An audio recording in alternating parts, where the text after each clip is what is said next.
about naman dito sa patungkol kay Kevin Rakal. Goods ito para sa tulad ni Kevin Rakal.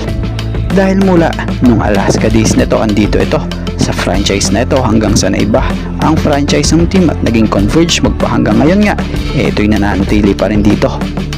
Si Kevin Rakal, isa yan sa masasabing pinakamatagal din dito sa team na ito na kung sa bagamat matatawag na ring veterano pero andun pa nga rin yung impact niya sa kampo.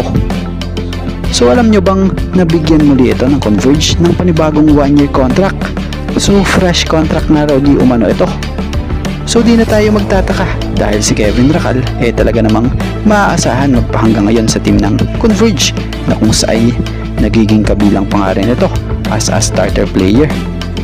So kasalukuyan nga si Kevin Rakal ay nag-average this ongoing PBA Philippine Cup season ng 6.67 points per game, 2.00 rebounds per game, and 1.17 assists per game. So isa si Kevin Rakal sa matatawag na banta or threat pagdating sa 3-point area din